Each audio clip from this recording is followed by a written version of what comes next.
Saint-Esprit. Et si tu n'as pas encore commencé à prophétiser dans cette dimension, tu ne t'es pas encore bien confié au Saint-Esprit. Quelque part, il faut encore vérifier ton cœur. Parce que il doit en avoir encore, soit tu es beaucoup amoureux du ministère. Parce qu'il faut comprendre que il y a des différents types d'amoureux de Dieu. Il y a des gens qui sont amoureux de Dieu pour le ministère. Il y a des gens qui sont amoureux de Dieu pour avoir de l'argent. Il y a des gens qui sont amoureux de Dieu pour en avoir, pour se marier. Il y a des gens qui sont amoureux de Dieu pour voyager, pour en avoir le passeport et le visa. Il y a des gens qui sont amoureux de Dieu pour marcher avec Dieu. Il y a des gens qui sont amoureux de Dieu pour vivre Dieu. Est-ce que je parle à quelqu'un? Alléluia. Pour vivre avec Dieu. La Bible déclare donc, dans Romains 8, le verset 28, tout concourt bien.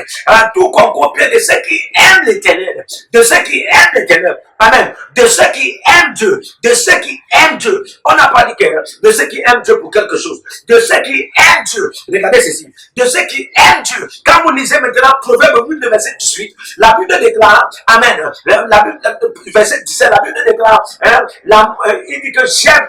Dieu parlait là en l'image de sa sagesse, au travers du prophète des proverbes appelé Salomon. Il dit, j'aime ceux qui m'aiment, en d'autres termes. Voici une dimension de Dieu, amen, qui ne partage pas son amour avec ceux qui ne l'aiment pas. Ok. Voici une dimension de Dieu qui ne partage pas son amour avec ceux qui ne l'aiment pas. Donc, Dieu partageait son amour avec ceux qui l'aiment. Ça veut dire quoi? Il ouvre son cœur. Il ouvre son cœur. Et il ouvre aussi le cœur de son esprit. Et puis quand le cœur de son esprit est ouvert, le Saint-Esprit commence à se mouvoir. Et quand le Saint-Esprit se mouvoir, c'est facile maintenant. Tous les dons spirituels montent en surface. Et quand ça monte en surface, ça commence aussi à se manifester sur toi. Parfois sans ton consentement. Quand tu penses maintenant que tu veux seulement prophétiser, ça commence à couler avec des détails, avec des attitudes. Tu ne comprends pas qu'est-ce qui se passe. Alléluia, avec te dire quelque chose. Frère, il faut beaucoup chercher Dieu pour l'aimer par rapport à faire le ministère. Beaucoup de vous cherchez Dieu pour faire le ministère. Il y a une chanson qu'on chantait en anglais, on dit I have come to draw from you again. Je n'aime pas la chanson. Et puis quand si je suis leader quelque part, frère, même si tu m'invites dans ton église, alléluia, et puis les gens sont en train de chanter, je risque de rentrer même vous. Je n'aime pas la chanson là parce que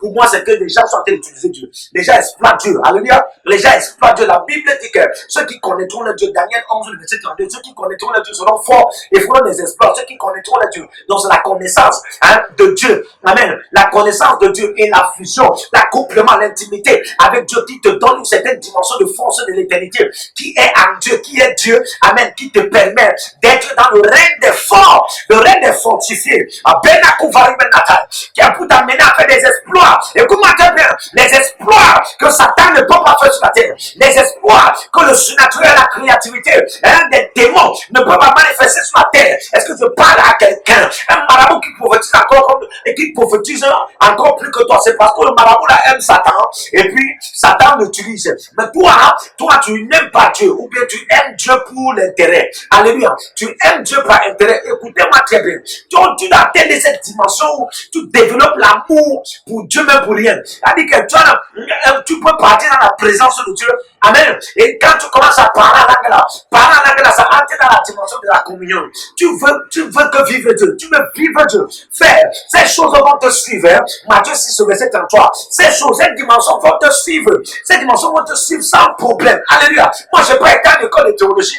Je n'ai pas été à une école de biblique. Amen. Je n'ai pas été à des écoles que les gens peuvent me citer. Et, amen. Toi, tu as la grâce aujourd'hui d'être enseigné, d'être même à l'Institut biblique de la Révélation, d'être à l'école prophétique des incarnations. Tu deviens aigle chaque jour. Un temps tu étais aigle, donc aujourd'hui tu es aigle. Un temps tu étais moineau, aujourd'hui tu es aigle. Un temps tu étais corbeau, aujourd'hui tu es aigle. Et puis tu n'es pas seulement aigle, tu es aigle en nation. Tu n'es pas seulement en action dans les cieux, tu es en action sur la terre. Tu n'es pas seulement en action sur la terre, tu es en action dans les nations. Mais écoute-moi, très bien, pour moi, j'ai pas une chose de grâce là. Amen. J'ai pas une chose de grâce. La grâce qui est venue à moi, frère, c'était la grâce de mes dieux. Dès que j'ai eu cette grâce, j'ai pris cette grâce sur ça. Je n'ai pas fait cette grâce un sujet de raillerie. Frère, j'ai pris cette grâce et je me suis attaché à Dieu sur des dimensions. Et j'ai vu les dons du Seigneur commencer seulement à couler. Puis, même ma famille, ils ont commencé à dire que j'ai tempé les mains quelque part. Quelque part, j'ai épousé Satan ou bien je suis déjà sorcier. Alléluia.